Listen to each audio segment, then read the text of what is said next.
Hello, welcome back to my channel. I'm your host, Stacy, here at All That I Am.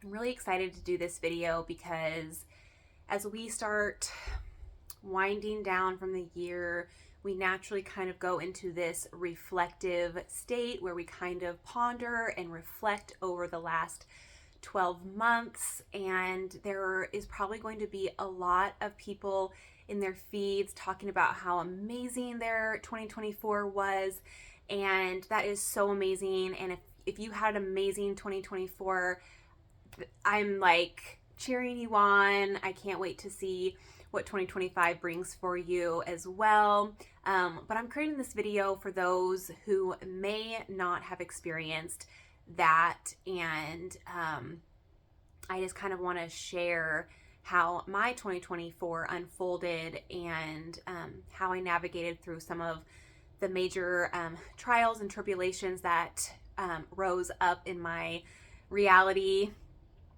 So stay tuned, get comfy, get a beverage. I am going to be drinking some ice cold water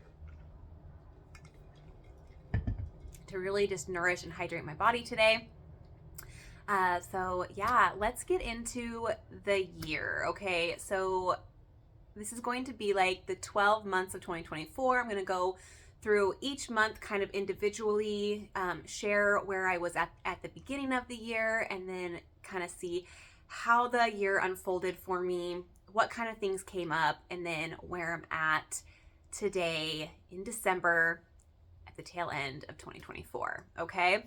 So I have my journal over here. So if you see me glancing down, it's just to kind of make sure I stay on track, and I don't want this to be like super long, super crazy. I just want to give you some insight if you're one of those that kind of had more troubles and lessons and disaster and that kind of stuff coming forth in this year. So, all right, let's get into it. Okay, where was I in January of 2024? Seems like a lifetime ago.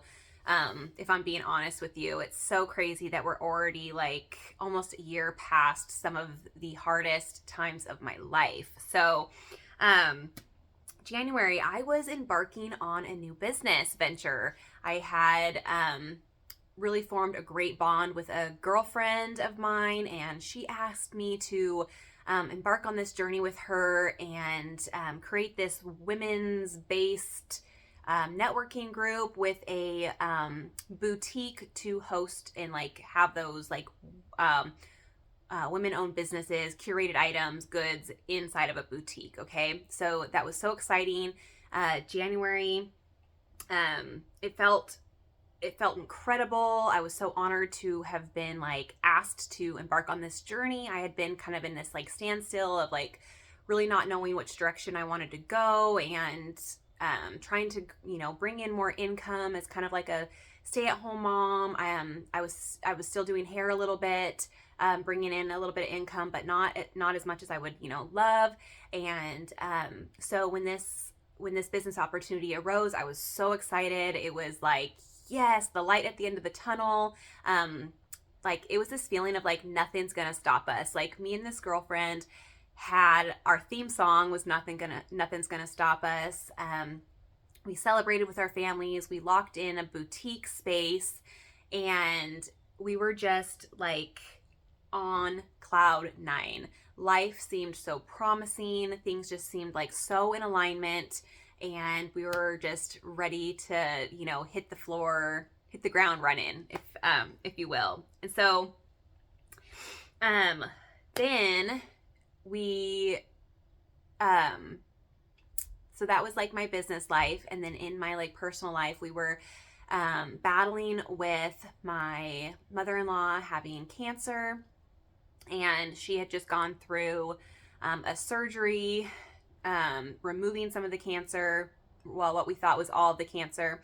And in that process, she actually had to have most of her tongue removed. So we were at this place where I was like at this all-time high on one level, and then on the other level, it was like so much devastation, learning to communicate again with my mother-in-law now that she's having a hard time speaking and creating words, and sorry, a little bit emotional. Learning to like teaching our kids how to like just stay calm and understanding, and not be fearful of what, you know, grandma looks like now and how she speaks now and how she sounds, and moving through that with my husband and him, you know, realizing that he can't really like hear the way his mom used to speak anymore. Like that was like taken away from him, and him having to like relearn how to like really communicate and be so just be so like grounded and understanding, and he really stepped up to the plate to really try to communicate with her and help us all try to understand her. And he had this like, it was almost like a power, like he could really understand his mom like the most out of everybody. So he was just there to really help us all kind of like learn this, you know, navigate this new way of communication with her. We were all so hopeful that they got everything out. And yeah, we were just kind of embarking on this new stage of just, you know, relearning how to all be together and communicate and stuff like that. So, then we go into February.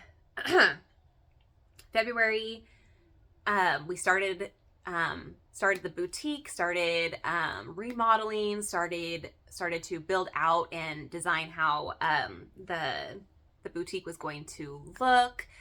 We were starting to get people interested in wanting to consign and, you know, all that kind of stuff. We were like literally planning for our grand opening, which was supposed to be in March, like at the spring equinox. Everything seemed like really in alignment there. And then like shortly after, it was like the very beginning of March, or the very beginning of February was still like very like promising, and everything was moving so smoothly.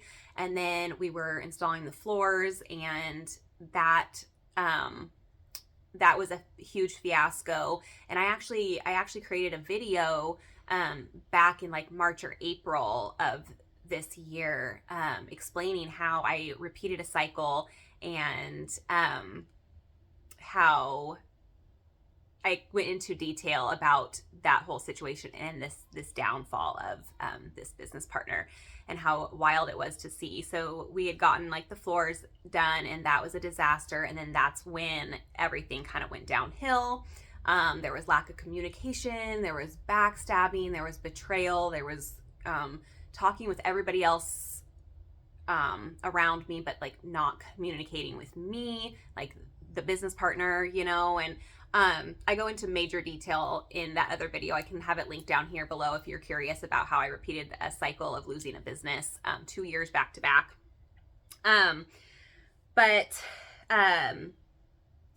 So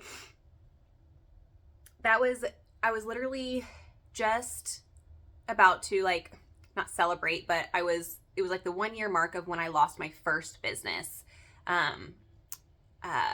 adventure with another business partner. And so it was like right at that like almost like anniversary of that loss that the exact same thing happened to me. And the last time it happened, I completely lost myself. I let go of all my sound bowls. I let go of all my divination. Like I was like pissed off at God at that point. And so to have it repeated, it was like I didn't lose myself this time. I was able to see I was able to see the cycle. I was at a mindset and an awareness that I was like, okay, this is happening for me, not to me. Why is this happening? What am I supposed to learn from it? And blah, blah, blah. So I really dove into that. And was the loss devastating? Absolutely. But I had got right before the very end of this business adventure, I got really, really sick. And during that sickness, a lot of things bubbled up to the surface. I got a lot of clarity and a lot of confirmations that this was just a learning process. I had to go through it. to gain some knowledge and to learn stuff within myself, to heal stuff within myself. And so when it actually came to a close, I was really upset. I was really sad, but it wasn't the end all be all. It was more of like a, okay, Spirit, okay, God, I understand that this is a teaching moment, and I really had to just kind of like dive into that. Instead of letting myself go, I was like, okay, how can this lesson make me stronger? Okay. So February, at the very tail end of February, that was the loss of my business opportunity. And the very, very beginning of March, this is like a godsend, okay?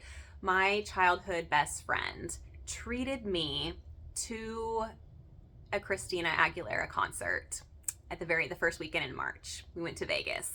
So right after this devastation, this like earth angel comes in and does something so sweet. And Jackie, if you're watching this, thank you so much from the bottom of my heart. You have no idea how that act of kindness just up-leveled and uplifted me in that moment. And I'm just forever grateful for that time that we had together. So we had a girls' weekend in Vegas, listening to Christina Aguilera, catching up, reconnecting, and we went to a fun little tattoo shop, and I got some fun little tattoos, and I got my nose pierced. I had been wanting my nose pierced for a really long time, and I kept going back and forth like, oh, is it me? Is it me? But everybody I was like, influenced by and like drawn to had like nose piercings, and there would be times like my husband would be like, just do it. Like, what are you so like weird about it for, and I just never would. And so we were there, and I got my little tattoos. I got my little mushroom, the medicine that really like transformed my life, and then a little moon. I'm really drawn to the moon and working with moon magic and stuff like that. So I also got my nose pierced. I was like, you know what? Fuck it. We're in Vegas. I'm doing it, and I am so grateful that I did. It is so me. And so anyways, what's so fascinating about this is I've been into synchronicities and angel numbers and like finding all these signs and things like that. And I kid you not, you guys, the Lyft or Uber guy that picked us up from the airport that day, he was dropping us off at our hotel, and we went to the back to get our luggage, and his license plate was Yeshua. I was like, Jackie, oh my God, like, look, this is crazy. Like, it was just this like profound moment that I was like, thank you, Jesus. Thank you, Yeshua. I'm here for a purpose. I'm in alignment. Like, it was just the magical synchronicity that I needed in that moment. Because there is those times where you can get so in your ego, so in your mind, and you can just be like, am I running away from my feelings? Am I, like all those things, all that inner dialogue that we create within ourselves. And it was like, no, you're here for a purpose. Let go. Let be, like, be free and experience life, because ultimately that's what all of this is all about, is just experiencing everything there is to experience here on earth. We're only here for a blip of time. So why not just experience the fullness of it all? And so I was able to just like relax into it, not, care about anything. It was awesome to be able to talk to such a childhood friend who knows so much about me, to really just like fill up my tank, and feel love and all that kind of stuff after such a, devastating 2-year cycle, repeating itself. So,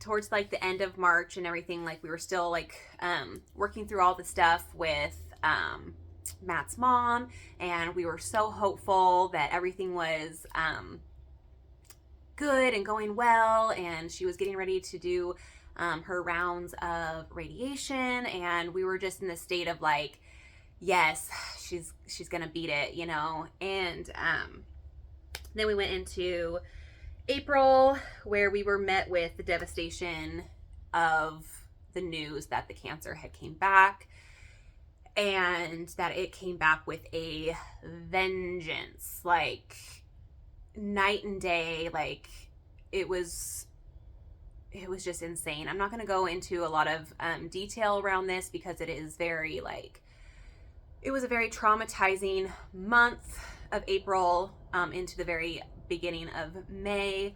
And I don't really know who watches these videos, and so I just want to be really respectful to my husband, to my sister-in-law, and just anybody who has dealt with family loss and things like this. So we just kind of, the month of April was just very family oriented. We had gotten the news that the time was going to be coming. So we were just kind of in this sorry guys. We were just kind of in this preparation stage of her dying, and just kind of navigating that. I've never lost a parent. Neither did Matt at this time. And so we were just spending a lot of time together, a lot of time with her, a lot of time with my father-in-law, and just a lot of hospital visits. She ended up at the very end of April, she ended up being admitted into the hospital.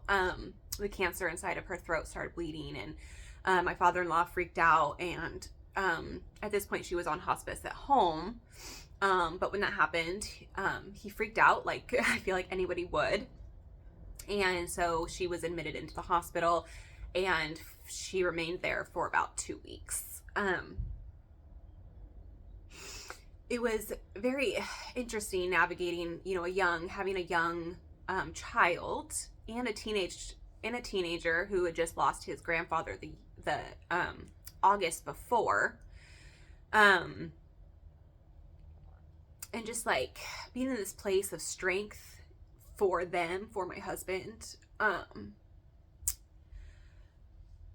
and trying to make my daughter as comfortable with death as possible, and trying to teach her that Grammy's not gonna go away. She'll be in your heart, and just all those kinds of things. Just trying to prepare her heart, and yeah. Anyways, hold on.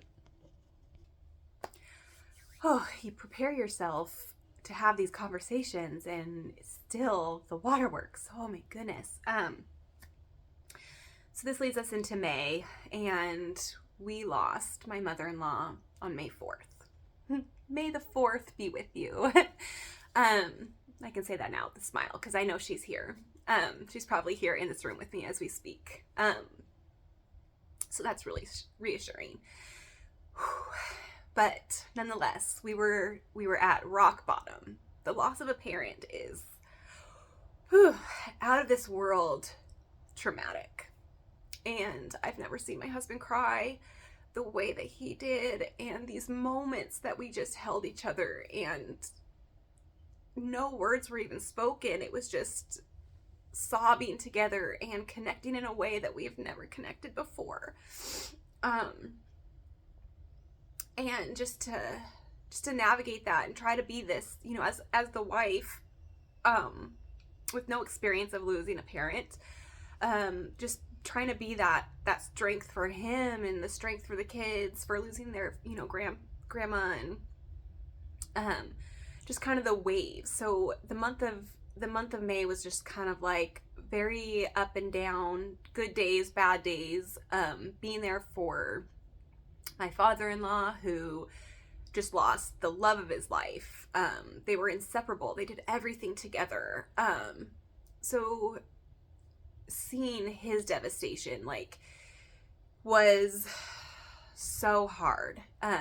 My husband obviously had me and the kids and family around. My father-in-law not so much. So just trying to be there for him as much as possible, going over and visiting, inviting him over, just opening up doorways and opportunities so he didn't have to feel alone, as much as possible. So we just kind of,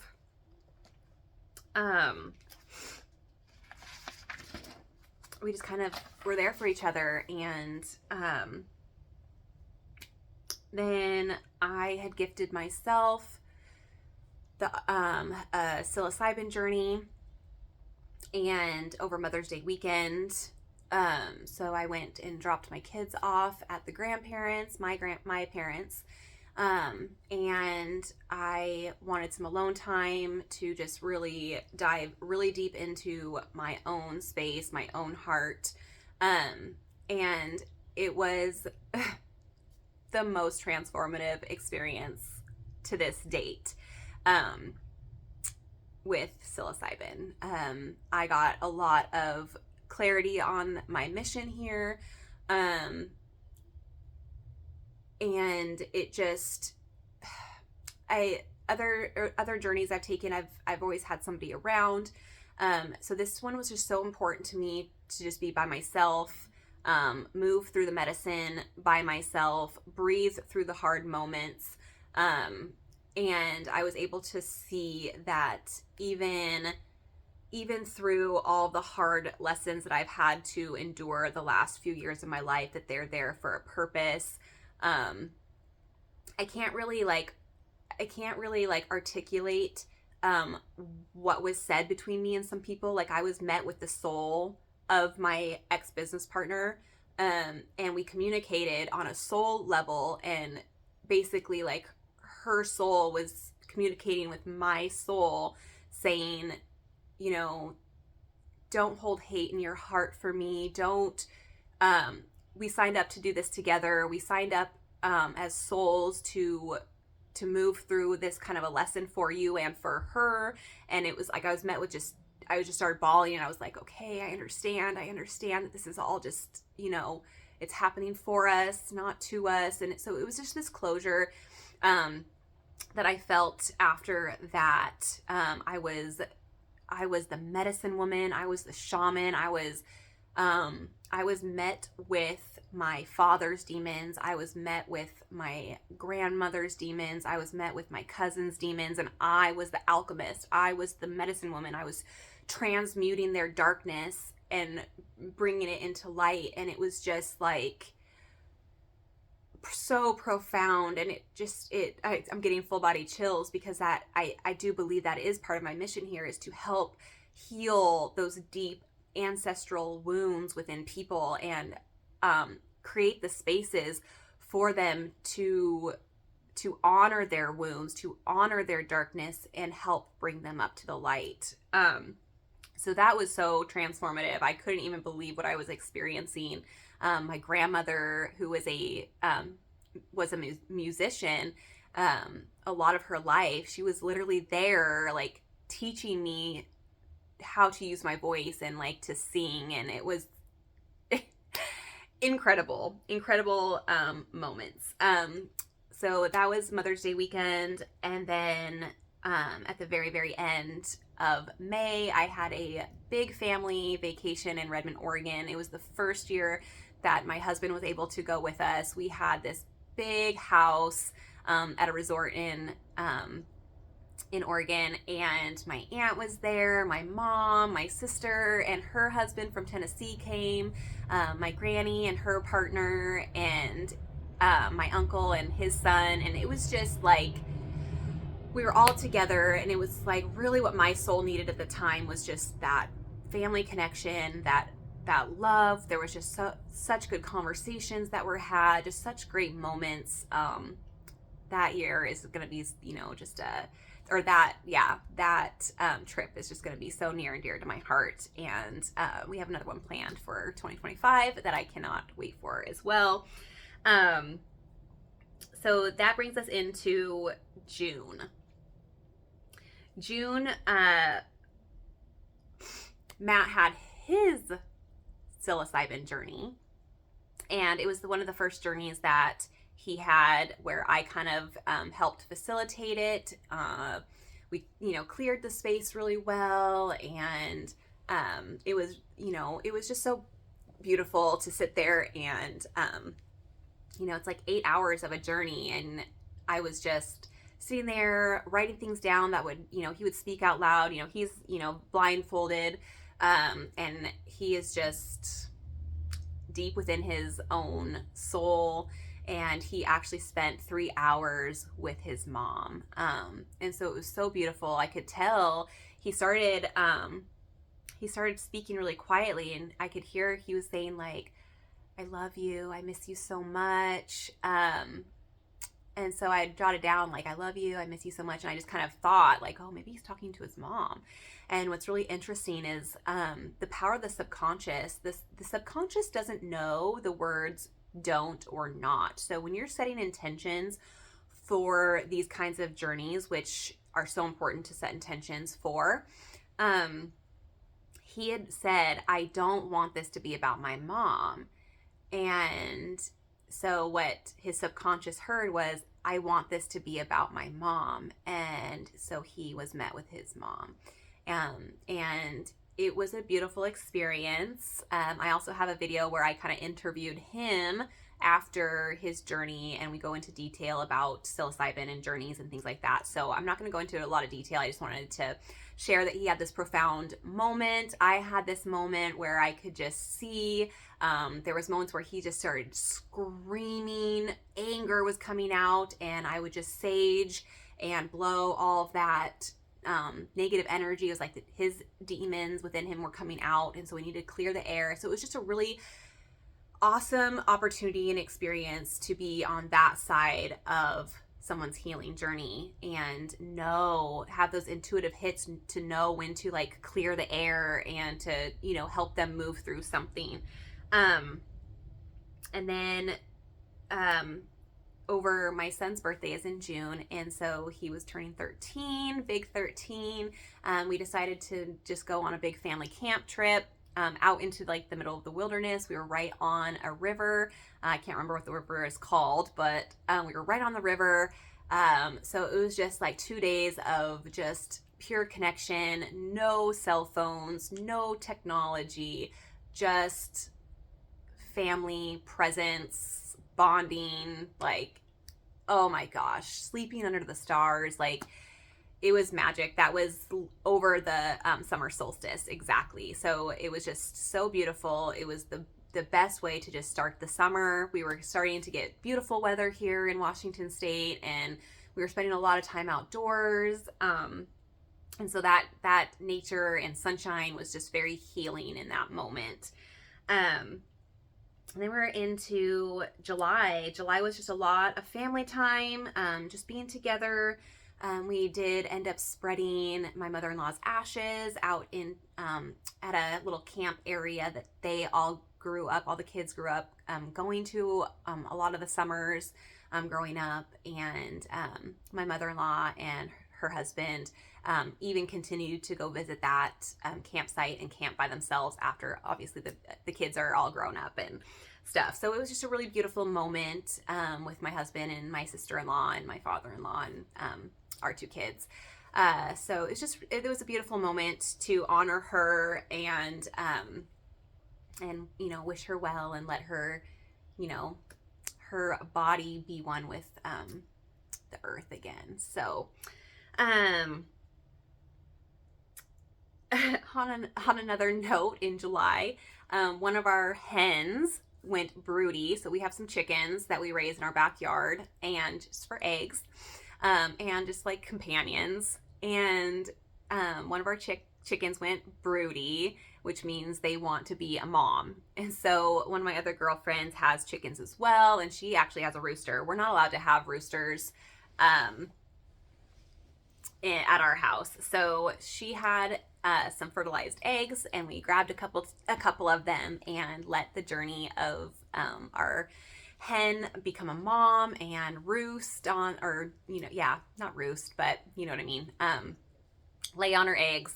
And we had one that started growing. So we were super excited, starting this little chick journey and checking it every day. Me and Kinsley would go outside and talk with the mama and make sure she's getting food and being taken care of, drinking water and all that kind of stuff, because they don't really like to leave the nest. So you kind of have to shoo them out to make sure that they're getting hydrated. I mean, this is the middle of the, the summer, it's hot, and things like that. So that was really fun to start that journey. August, very beginning of August is my childhood best friend's birthday, and as a thank you for what you did for me in March, they were going to be in Seaside, Oregon. They live in Idaho, so we don't get to like see each other that often, and so Seaside is only 3 hours from me. So I was like, you know what, we're going to make a day trip. I am going to meet you there and spend as much time as I can with you. And so my family met up with her family, and we just had we had lunch and just lounged on the beach, played with our kids, went into the water. Like, it was so good. It was so good to connect with them. It was fun to see our kids playing.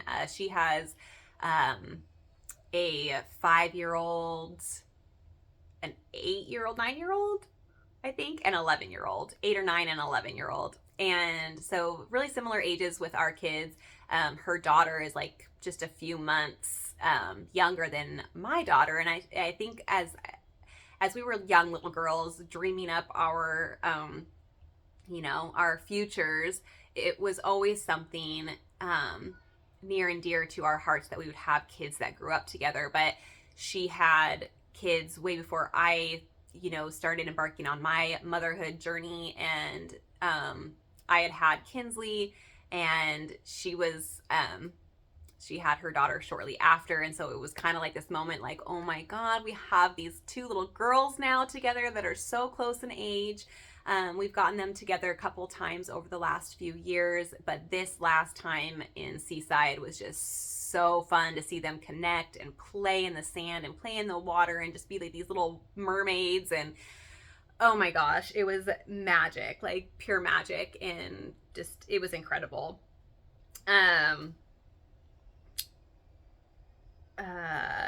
So, and then let's see, middle of August, our little chickie was born, little baby Belle.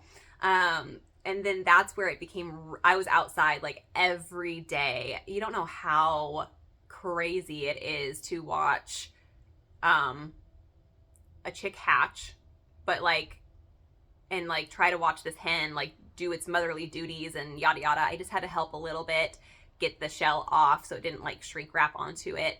But then I just kind of like let it be. The first few days I just wanted to like really like play with it and like hold it and yada yada. But the mama hen would get really freaked out.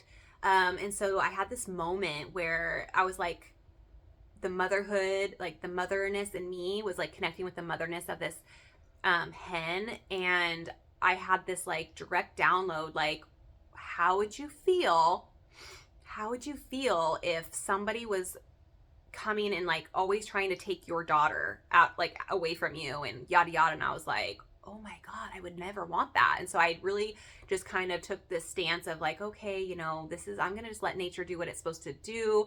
And I just kind of backed off. I, obviously went and checked on them, got them food, things like that. But I wasn't like trying to like grab this chick away from its mom anymore. That was like such a weird realization to have as a mom, and just like, we're all part of this thing together. We're all part of nature. And it was just like, wow, thank you, Mother Nature, for this like big lesson and like letting nature run its course, let it do its thing, and kind of keep your humanness, your human desires to want to touch these cute little things at bay. So that was interesting to move through. And then at the very, very tail end of August, my ex-business partner opened the boutique, which just in there, the boutique part of it was my dream, my idea, or what I thought my dream was. So when she reopened it, when I got the word that it had opened, it kind of re-triggered something in me. It reopened a wound within me, and I was kind of at a little bit of a low point. I was really aware that I didn't want to have hate in my heart, but nonetheless, I was like shocked that she would continue to do it. It just kind of triggered some wounds within like betrayal and loss of friendships, sisterhood, things like that. So it kind of shot me into this space of reflecting on a lot of like friendship failures and things like that, and trying to like really like work through it and understand that sometimes people come into our life and they're not there to stay forever. And I've had to really like come to terms with that, because I've realized that part of my mission here, part of who I am as a soul, is to be the catalyst in other people's healing, other people's journeys. So I trigger people a lot. When I get to a place where I'm confident and comfortable in my skin and I share my truth, it tends to trigger people that are unhealed in certain spots. So like my maid of honor in my wedding turned her back on me in 2021, which was like so devastating. But to be honest, I had conversations plenty of times throughout the last few the years prior to it, you know, with my husband, saying like, you know, do you think me and this girl really are like friends? Are we just hanging on to each other because we've known each other for so long? We've been through so much together. Like I'd had these conversations because I wasn't resonating with like the way she parented. I wasn't resonating with the way she carried herself. You know, just all these little things, you know, I was starting to like, you know, feel this whatever the opposite of resonance is. I wasn't resonating anymore. And so we would have these conversations. And so it was like this moment where I was like trying to hold on to something that was trying to like let itself go. And then finally something happened where I spoke my truth and she didn't like it. And that was it. That was the breaking point. And we haven't spoken since. So that reopened a wound, which then launched me into September, which I went into full like self-love mode. I started my self-love journey of really taking care of myself. I had realized that a lot of my life, I have been living my life for other people, trying to check these boxes of success that I think my parents would approve of, my husband would approve of, you know, all these people in my life that I was trying to be a certain label of success for, if you will. I had seen that since my daughter was born, I was like right before my daughter was born, I was full time in a salon doing hair. I was flying to, you know, California, going to all of these like classes and learning how to do these new techniques and really grow as a hairstylist. But then my daughter was born, and I tried taking her to the salon and working while she was there, like I had done with my stepson. I was in a very amazing salon setting that allowed me to have my kids with me, but having a baby there is so much different than having like a 4-year-old or a 5-year-old. And so I did not feel comfortable doing that. 2020 hit, the pandemic hit, that craziness happened. So I moved my business into my garage. My husband,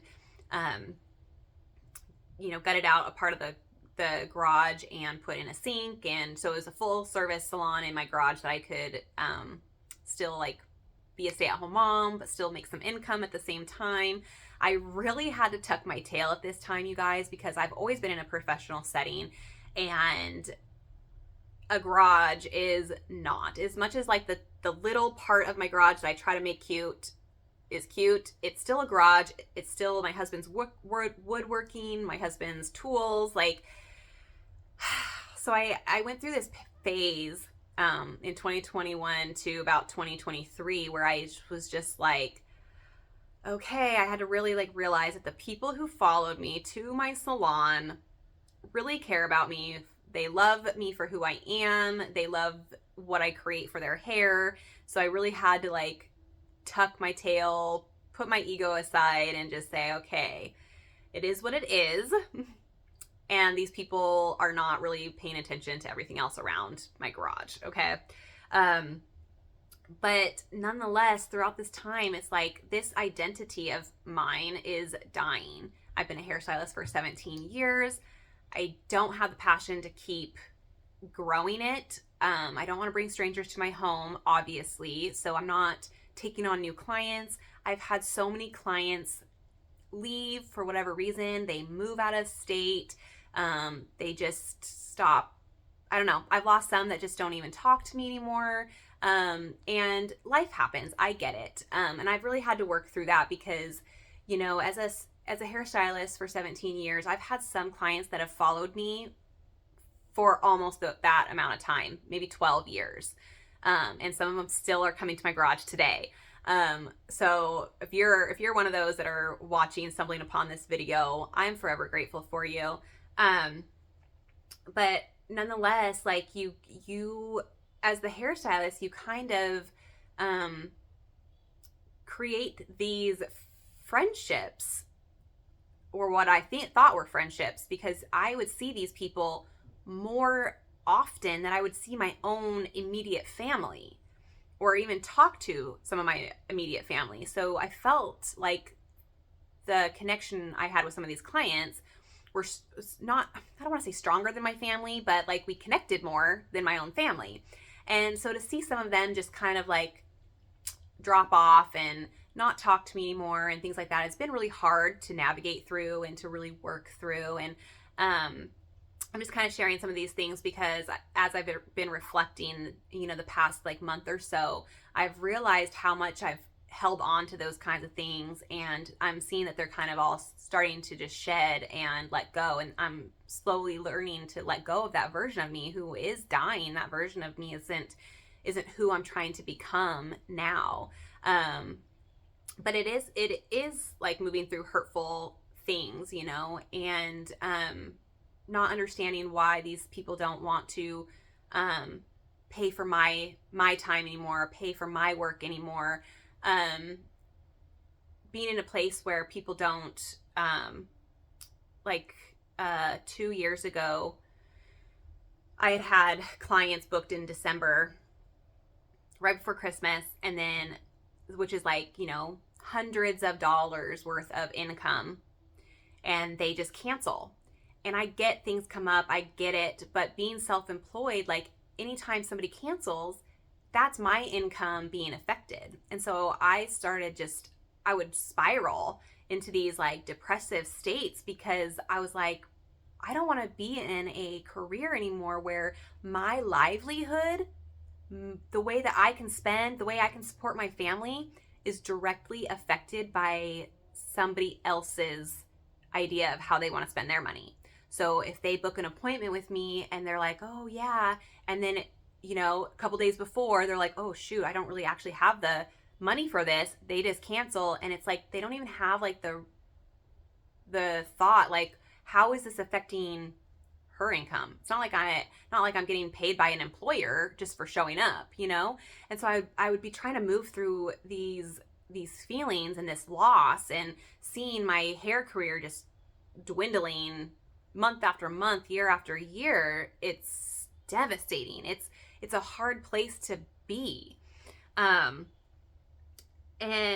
so this self-love really helped me just love who I am right here, right now, exactly how I look, exactly how I act, exactly how I feel, all those things, pouring into me, what makes me happy, what brings me joy, what are my passions and my curiosities, and just feeding into me.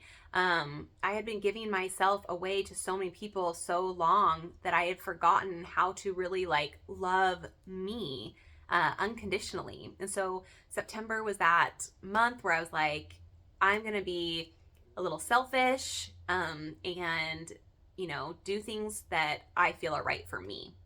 And everybody else can deal with their opinions and their reactions to it, because that's on them, you know?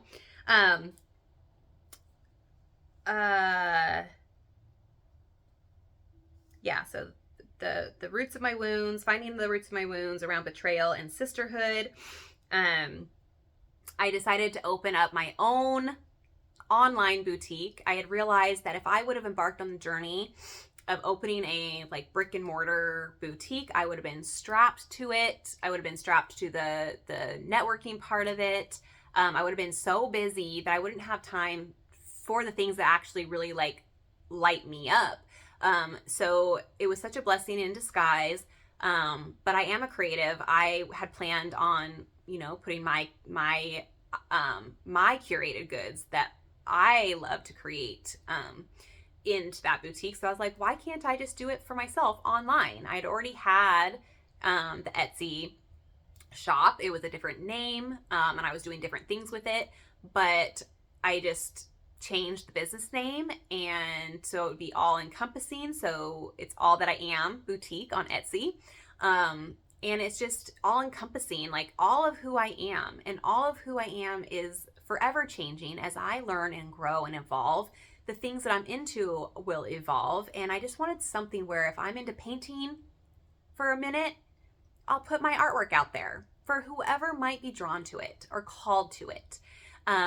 Right now it's bracelets, and here's just a couple. This is my Love Wins collection and my Christ consciousness. So I just love creating things that, connect people to their divination, connect people to their, the Christ within them, the God within them, like inspiring people to be confident in who they are, give themselves inspiration every day. I have an I am statement collection. So like the I am worthy, I am enough, I am happy, I am loved, I am strong, I am brave, all those statements that really just uplift someone's frequency and their vibration. And when you wear it with intention all day, you are affirming that you are those things. You are affirming that love wins. No matter if you're faced with something kind of hard in your reality, it's there to remind you that no matter what it looks like right now, at the end of the day, love always wins. And love is a choice. You can choose love or you can choose hate, so I was so like, it was so fitting. I was like, I can take my online boutique anywhere. I can sell my goods online from anywhere, whether I be out of the country or in the States. Like, it doesn't matter. So it gave me this freedom and peace knowing that I could still create what I want to create, and I can still travel the world like I hope to do. Calling in travel and all that kind of stuff for 2025 and beyond. So yeah, I opened my own boutique. Right now I'm just creating intuitive bracelets. I have a couple other things still on there. So go check it out if you want to. The link will be down here in the description. If you feel like you want to support me that way, I would absolutely love it. And I'm so grateful for those who already do. Mwah. And then the very tail end of September, we were blessed with the opportunity of getting a kitty. I had wanted a kitty for a while now. I had this realization that I had had cats in my life, majority of my whole life, up until I moved in with my husband into our first apartment together, which, just a little side note, this is what's so crazy. We just took my daughter and looked at that first apartment last weekend, and I didn't even realize it, but the street we lived on was 111th Street, so 111, and our apartment was number 1. And this was the first beginning of me and Matt's journey together, living together for the first time, which ones in numerology is all about new beginnings. It was so cool to see that and realize it now. But anyways, so I had to get rid of my cats. They were really old. But I couldn't. I had my 2 cats and my dog, and the apartment was no pets at all. And so it was one of these moments, and if you feel like you need to pass judgment to me right now, just keep that to yourself. I'm okay with my decision now. But at the time, it was one of the hardest decisions I had to make, was to bring my two kitties to the Humane Society. They had a little bit of health problems, so I knew that their lifespan wasn't too much longer and whatnot. But my dog was like a year old, and there was no way I could give her away.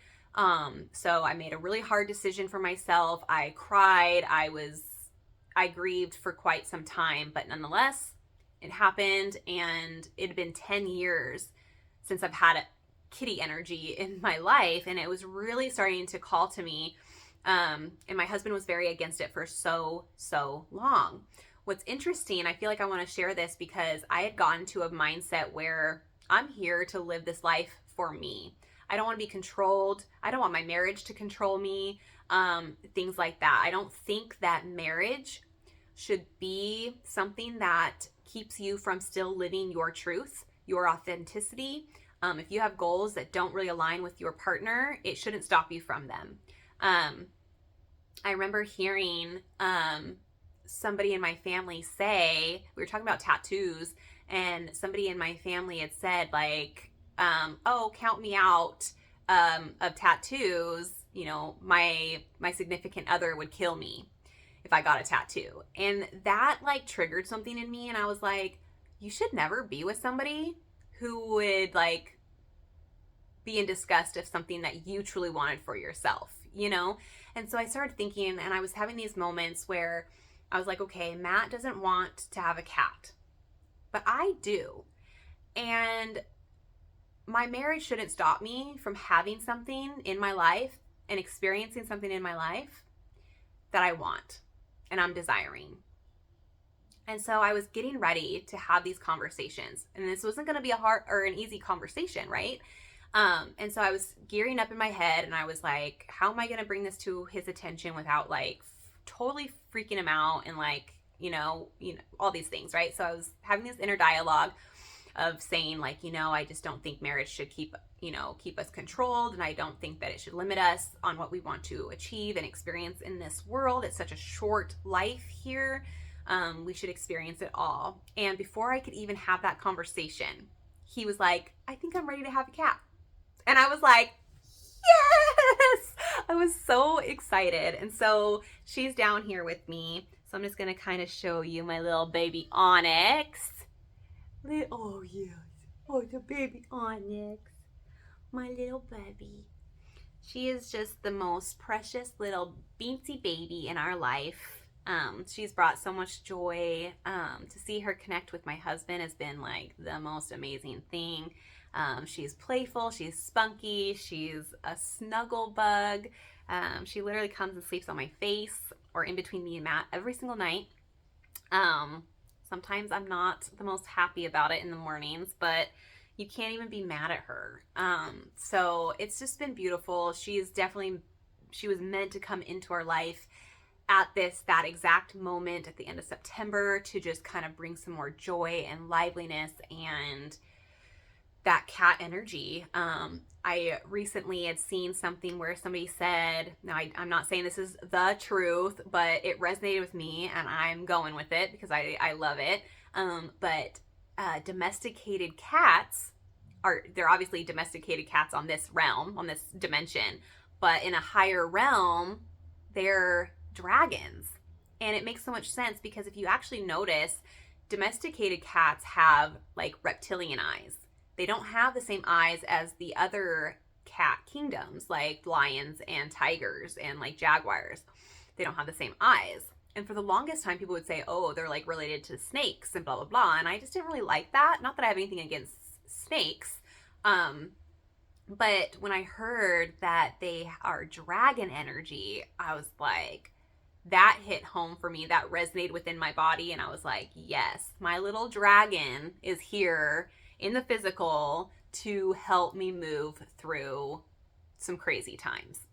And that she has. So we got baby Onyx, and then October, I was really settling into my self-love. I was taking care of myself. I was doing extra little things that just made me feel special, feel good in my body, things like that. I started moving differently and like literally like transforming my body with my mind, and just diving into how powerful our mind is and things like that.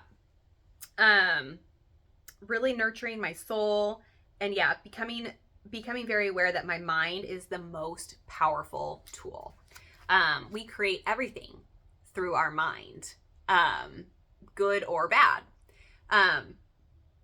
So one thing I want to share with that is I've maybe this whole year, I've maybe gone to the gym 2 weeks.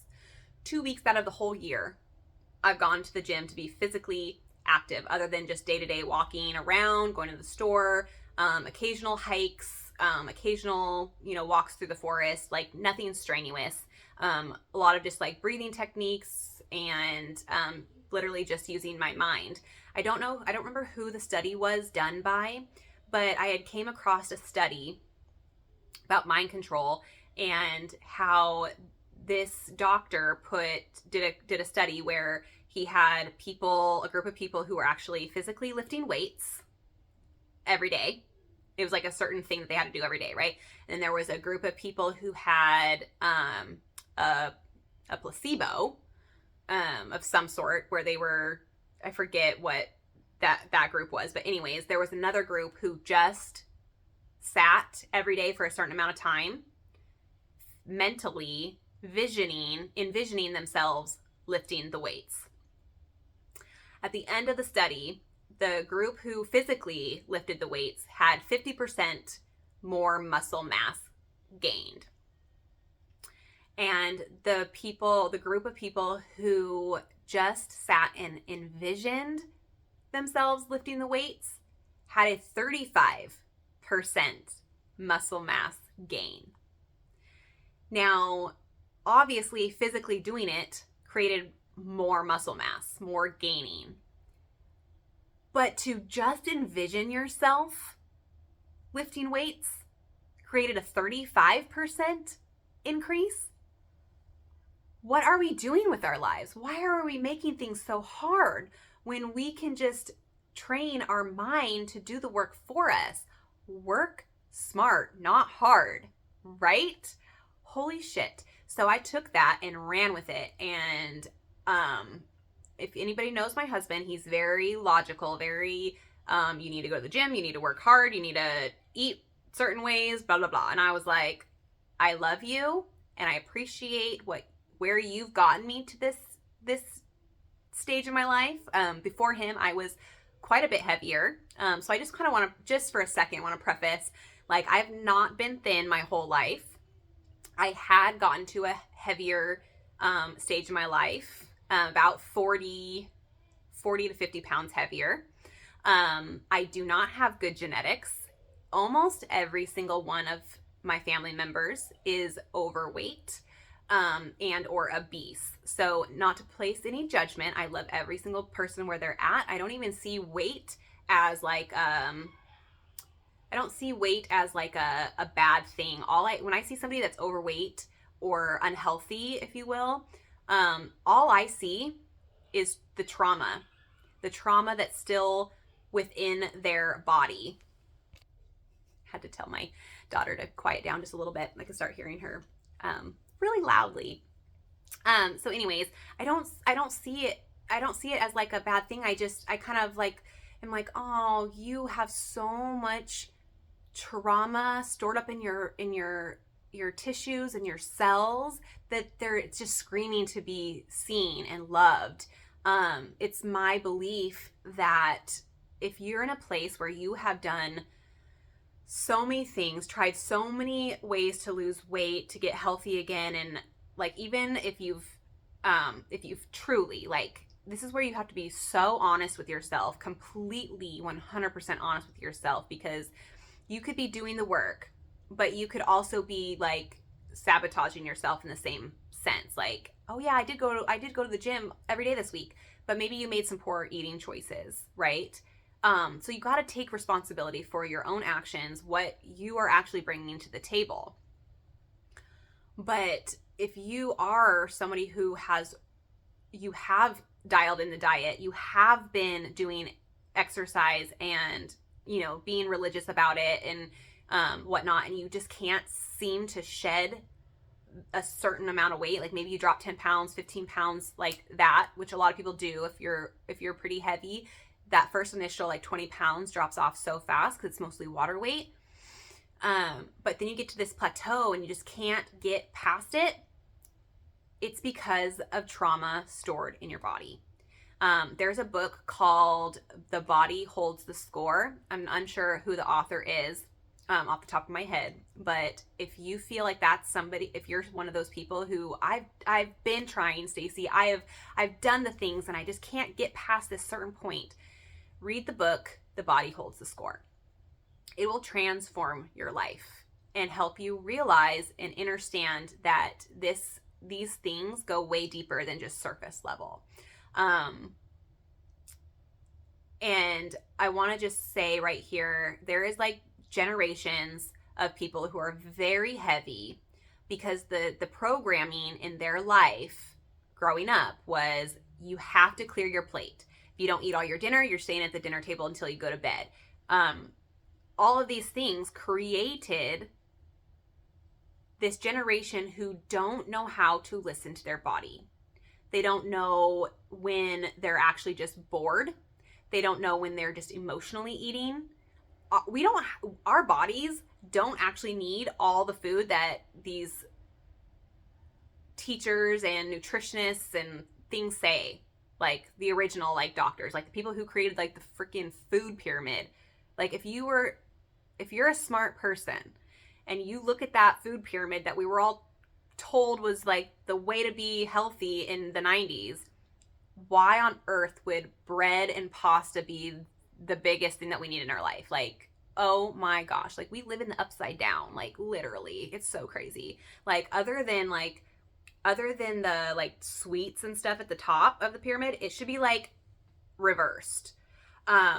Anyways, I could go on a whole tangent about that, but to bring it back, I took this knowledge of the mind control and I ran with it, and I was like, I'm going to do this in secret and I'm going to eat what I want to eat within reason. Now, I do know when to listen to my body, and I do know when to just allow myself to be human. And if I'm going to eat junk, because I'm not saying that I eat perfect, by all means. Now, I don't go to fast food, like ever, but I do eat ice cream. I do eat pie. I do eat burgers and french fries and pasta and mashed potatoes and mac and cheese and chicken nuggets. Like, I don't eat perfect. And I want to make that very clear.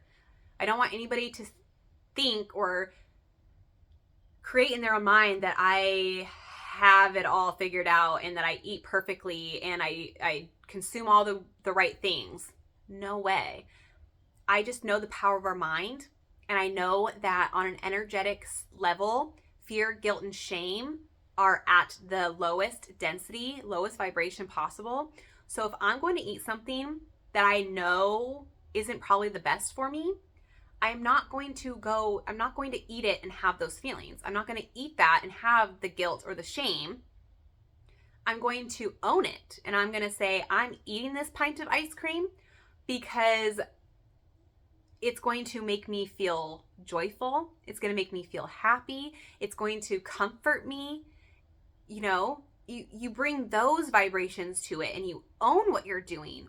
If you're eating junk in privacy, there's something there telling you it's not for the right reasons. So you just have to reframe things to be for the right reasons, to own what you're doing. And I have literally not gained a pound in the entire year by using the power of my mind. And I'm literally creating my dream body while still eating everything that I love to eat within reason. It's been powerful and transforming, to say the least.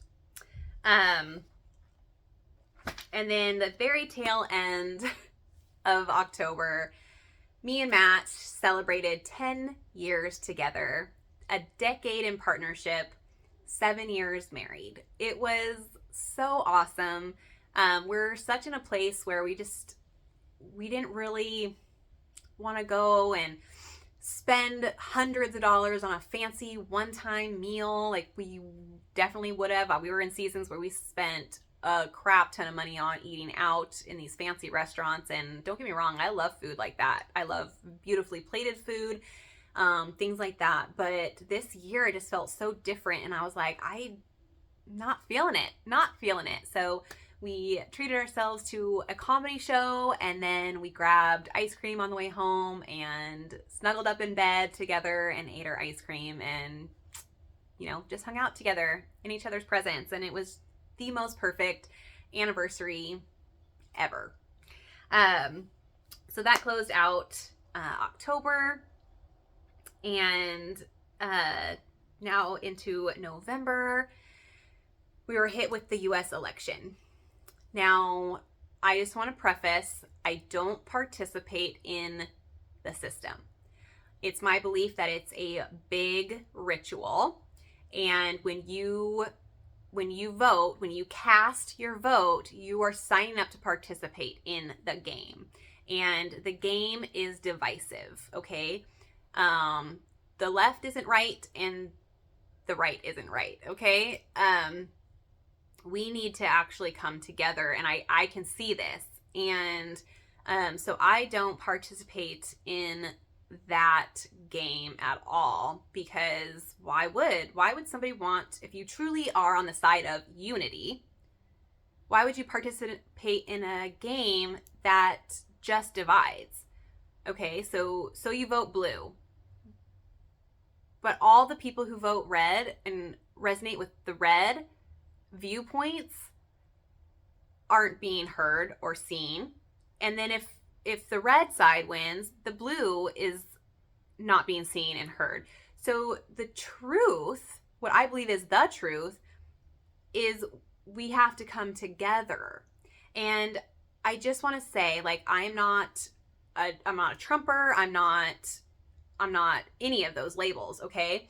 But what I did see was when I saw two known Democrats, RFK and Elon Musk, join forces with a Republican. It didn't matter who the face of the Republican is. I could care less. That doesn't matter. They're just a puppet in my perspective, okay? And if you disagree with me, that's fine. That's your own opinion. All the power to you. There's no judgment here. But when I saw Democrats coming to work with a Republican, that was my cue to know that we're going in the right direction. Because we have to come together. We have to be able to tend to both viewpoints equally, okay? So the US election happened. I was seeing the split. In the spiritual community, it was a huge split. It really showed me and became clear who the true spiritual leaders are and who are not. Who are the fakes, the phonies, the ones who are just trying to push their own agenda, their own egoic thoughts, feelings, and views. You want to be very, very careful with that, because no true spiritual leader is going to sway you one way or the other. And if there are, that's a big red flag. In my perspective, a true spiritual leader is going to not share their opinion, but guide you to find the truth within your heart that feels safe and good to you. Okay? I learned the month of November about setting boundaries and cutting people out of your life that are not serving your highest good. My cousin, who is very far left swinging and knows my stance when it comes to politics, decided to reach out to me the day after, spewing all of these like worries and panics and devastation of the outcome, which she has all the right to feel. And I was so kind, and I just explained my view explained that she knows my view and she's reaching out to me. So that gives me the opportunity to speak my truth. I pointed out the fact that 2 Democrats were coming together to work with a Republican, 2 Democrats that she raved about for years as stand-up, smart men. And then because she didn't hear what she wanted to hear, she then attacked me, called me a narcissist, and told me she wanted to punch me in the fucking face. And right there, I said, time out. We're done. You have disrespected me for the last time, because this is not the first time that my opinion was different than hers and she freaked out on me. But I always forgave her. I went back. I thought, I kind of had her on a pedestal for a really long time. And this situation showed me that there is no place for people to be on pedestals because they just don't put anybody on a pedestal. Put yourself on the pedestal, okay? Trust yourself. So I really had to decide for myself, like, you know what? I have gone through this cycle with her many times. This time it's done. And I said my farewell. I said the best of luck to you on your journey. But we're no longer going to be on this journey together anymore. And when I literally said, when I reach the level I'm destined to reach, I'm sorry, but you're not going to have a place at my table. Because nobody deserves to be at your table if they are disrespecting you. Okay? She was projecting onto me herself. That's what you really need to realize is I didn't do anything to deserve being called a narcissist. I wasn't even being the definition of a narcissist. What she was doing was projecting her narcissism onto me.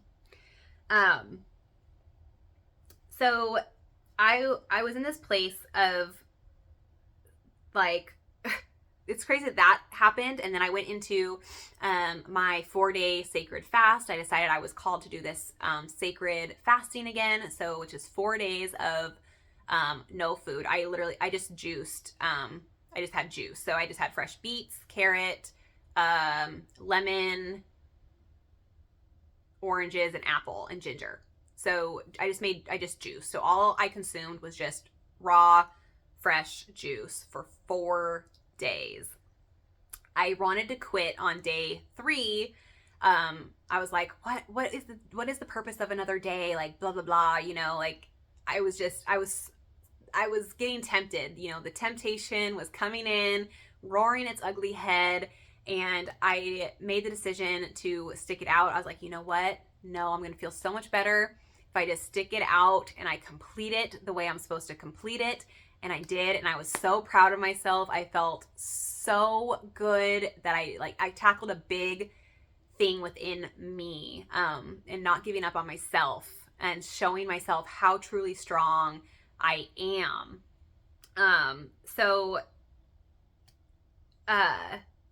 I was just, at that point, I was just in a state of gratitude. I was focusing on everything in my life that I could be grateful for, being grateful for exactly where I'm at right here, right now, and putting out the intention that I'm eager for more to come in, okay? And that's the month of November, right? So it's Thanksgiving. It's the time to be grateful and express gratitude for everything and anyone in your life. Being grateful for the things that are naturally falling out of your life as well, because it's all happening for a purpose. And then, we were led into the month of December, and December, just a couple weeks ago. I don't know when this video is coming out, but the very beginning of December, I literally had a breakdown, a adult tantrum, if you will. I completely lost it. And I'll go a little bit into it because I know that we're a little over an hour now, but if you're still here, I thank you from the bottom of my heart, because it's hard to really share my truth and speak about the hardships that I've endured and these feelings of lack and betrayal, and why aren't things working out for me? Why can't I get things going? When's it my turn kind of feelings, okay? So I completely broke down. I was having a conversation with Matt about finances because I don't bring in a lot. We are literally on 1.25 incomes. If you live in the States, you know that groceries are crazy. Like, everything is, the inflation is through the roof. Like, I get it. Like, yes. So we were in this conversation about finances, and finances are never fun to talk about. It is like really like one of the top reasons that people get divorced. So we were here having this conversation, and I just broke down because, of course, you know, from my husband's logical standpoint, he's like, when are you going to decide to, you know, put Kinsley back in school and get a real job? And like, I get where his heart's coming from. I truly do. But also from like my heart is like, I don't want to put her in public school yet. I'm not against it later. Obviously, like my son is in public school now, because it's ultimately their lives. But what I truly know about the subconscious and programming and how kids are walking subconscious until the age of 7, they're absorbing everything as their truth. They're creating their programming to then take into their, you know, older years. And so I really didn't want to put her in public school before the age of 7. And so it's just it was this conversation that just like, it's gut wrenching. It's not easy to have these conversations. And I was feeling deeply into the wounds of not being seen, not being heard, feeling misunderstood and judged. And then like not really seeing my path, you know? And so I broke down and I was like, Matt, for a second, just put yourself in my shoes. And I apologize if I get emotional right here because this is really hard. This is something I've really struggled to move through.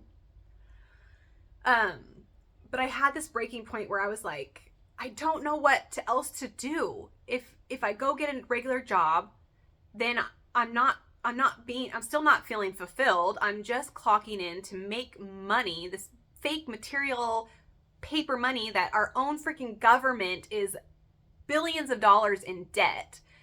Like, it doesn't even make sense. But so I'm like, and then I've tried putting 2 businesses together and they freaking fail. And it wasn't my fault. Like, it truly wasn't my fault. It had to happen, but I didn't deserve it to happen to me. And so I'm like, I've tried putting myself out there. I've tried gaining followers and tried to become a success on YouTube and social media. And I've tried the network marketing stuff, and I've tried all these avenues to bring in income, but I'm not getting seen. I'm not being heard. I'm not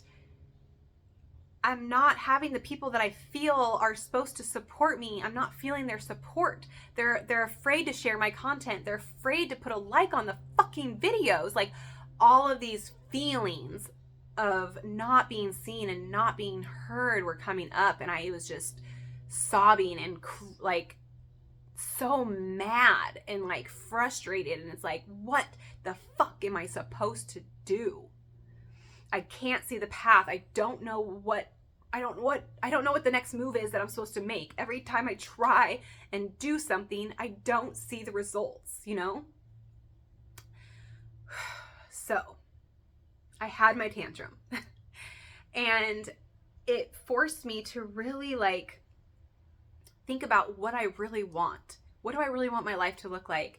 What are, you know, you hear about, when you get into the spiritual community, you hear about law of attraction and manifestation, and it's like, okay, I'm trying to manifest this money, but it's not really money that I'm trying to manifest.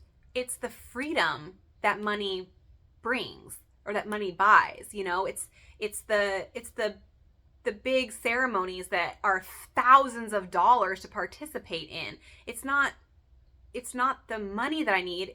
I need to manifest the thing, the situation, and then allow however it's gonna come into my life, whether that actually be that I come upon the money to then pay for it, or maybe somebody sees me and they say, oh my gosh, we need your energy. Like, how do we get you to this place? And then it just unfolds. I got to this place where I'm like, I can't deny the magic. I can't deny miracles happen every day for people. They can happen to me too. And so I realized my belief systems were limiting me from having these things come in. And so I realized I did so much soul searching. I got off social media for like 3 weeks just to like really be with myself and not be influenced by other people and things like that, because I do love Oracle. I do love Tarot. I have a few people that I watch as my leaders. And I would get these readings that resonated with me that are like, oh, you're almost there. Abundance is coming in. Material wealth is coming in. Blah, blah, blah. And like, I could feel it within my body. But I don't see it in my reality. And that's so discouraging. And it can be so discouraging when you're not seeing it manifest into your physical reality. But you can feel it on such a deep core level. So it's hard to explain, but you feel it. And so then it really made me reflect on my childhood and inner wounds. And I do believe I'm meant to be famous. I'm meant to be seen. I feel like as a child, I was always trying to be the center of attention. I was always trying to put on these skits and plays for my family. I was on the choir and I wanted the lead role, or the lead, song. I can't think of the word I'm looking for. The solo, if you will. And, but I wouldn't get it. Like, somebody else would always get it before me. And so it was like this block, that I've had to overcome, and this belief system about being heard and seen and accepted. And it's not out of me that I need to worry about. It's me being comfortable with me and loving me and knowing my truth is worth sharing, and being just real and vulnerable with people so they can relate. And so all these things were coming up for me, and I was realizing and having all these clarity moments. And then I had the opportunity to go to my first cacao and somatic breathwork experience, and my life is forever changed.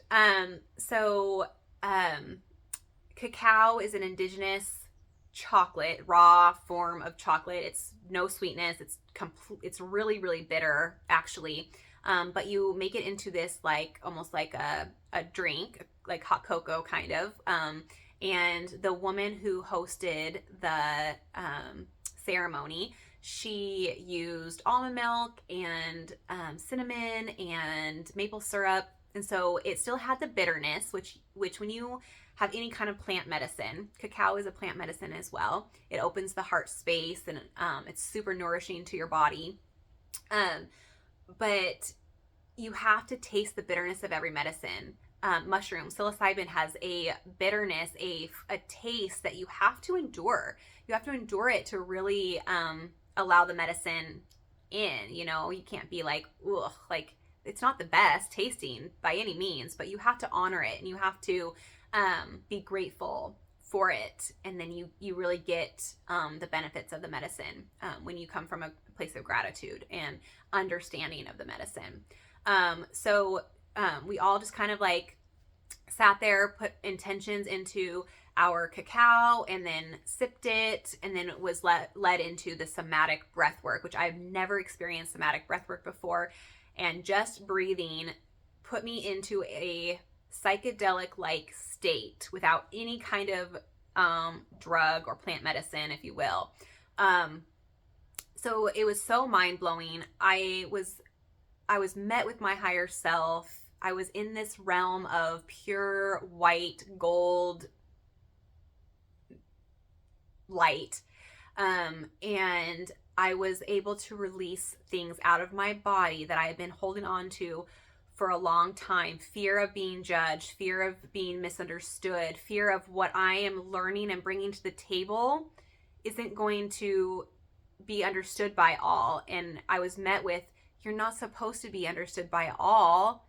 You're supposed to trigger some people into their own healing. And it was just this full circle moment where it's like, okay, I have to surrender to my mission here. And not everybody is going to like me, and not everybody is going to understand me.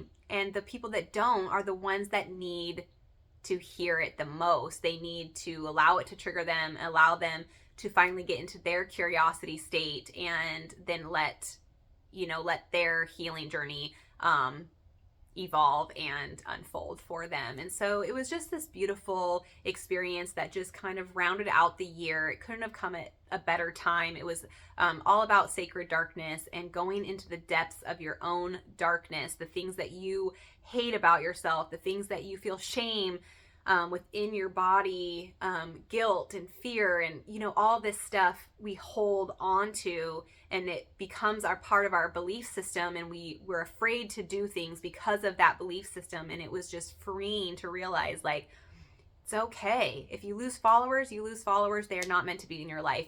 If you gain followers, those people you're magnetizing those people in.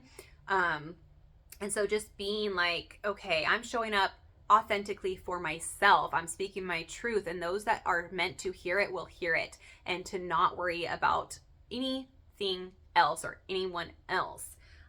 So that's where I'm at. I'm so hopeful for 2025. It's going to be a year of radical change. Like I said, I still don't have my path illuminated fully, but I'm seeing little invitations, opportunities coming in, and I'm just taking inspired action any chance that I get. I'm connecting with new people. I'm putting myself out there a little bit more, and I'm starting to feel lighter, and the freedom that's going to come with it all. I have such high hopes for making it to Costa Rica this year, or this upcoming year. It's just going to be a year of like following my intuition and full surrender to God, source, the universe, my higher self. I'm not going to have expectations on how things show up for me. I'm putting it out in the universe. I'm calling in Mother Ayahuasca. I'm calling in my soul tribe, those who just really want to lift me up, help me grow, give me the opportunity to help others grow. Like, I have such a vision for how I want a community. Like, my vision for the future is people coming together in community, not people not feeling like they have to live this life alone, and do life alone. Like, being a mom is so hard. Like, I'm with my daughter every single day. I love her so much, but I never get the chance to miss her. And I just feel like parenthood shouldn't be done alone. And I don't mean just between a husband and wife or a partnership, right? Like, I have these desires, right? To go to Costa Rica, to travel to different places. And a lot of the times, and it's to do some plant medicine work within sacred ceremony. And it's like 11 days. And I'm like, okay, how am I supposed to make this work? How am I supposed to get there with, them costing thousands of dollars, travel, all the things, right? And then also find childcare for that long for my daughter because my husband works. So there's what seems like all these blockages. And I'm in this place where I'm like, you know what? I'm open to receive. I'm open to however it's going to unfold and blah, blah, blah. Because I trust in the magic of the universe, and I trust in miracles and, things like that. And I just feel like if we were all in a community together, raising our kids together, when your heart was called to something, that you knew you had a group of women that could care for your child the way that they care for their own children. So you can then step away for a short blip of time, because there was a time, there's like this part of me that's like, oh, should I feel guilty for wanting to like be away from my kids for 11 days? No, because there's no room for guilt. Your heart is being called to something, your soul's being called to something. We're supposed to be working together to help each other experience these things. And so that's my vision, is people coexisting together, working together, raising families together. We don't have the term "it truly takes a village" for no reason, right? Um, People who love to garden will be the gardeners and the farmers, and people who love to tend to farm animals would, they would just be doing what they love to make a community thrive and grow. We would have the medicine women, the shamans, the people who facilitate these beautiful healing circles in the group. And I have this vision for, big family dinner gatherings, but everybody having their own like little like individual private spaces too to live, but then like also co-living together. Like, I just have these big goals and visions, and I'm not going to limit myself on how they appear and how they come in and how we all end up, communing together. So I'm holding my beautiful vision. I'm calling in the people who really, really resonate with that vision as well. Can't do it alone. We got to link arms. So I'm going to leave it there. Thank you guys so much for tuning in to my year, letting me be raw and vulnerable with you, sharing my heart, sharing my dream and vision, and just let me know. Put a like on this video, subscribe to my channel if you haven't already, and drop it in the comments if this is where you're at, if you've had a hard 2024. I'd love to connect and chat. If you are holding a vision for something very, very similar, reach out. Let's connect. Let's do it together. Let's get it going one way or the other. And yeah, go ahead and check out my online boutique if you feel called to support me in that way. And just stay tuned for more raw, real content. Okay? All right, you guys. Thank you guys so much for tuning in. I love you guys so much. I am here for you. I am cheering you on your goal and mission. If you've been somebody in my life that I've triggered and you've fallen kind of out of my life, please know I hold no judgment for you, only unconditional love for the connection that we had, what we needed to learn from each other, and things like that. So with that said, I will catch you guys on the next video. Sending you guys so much love and light.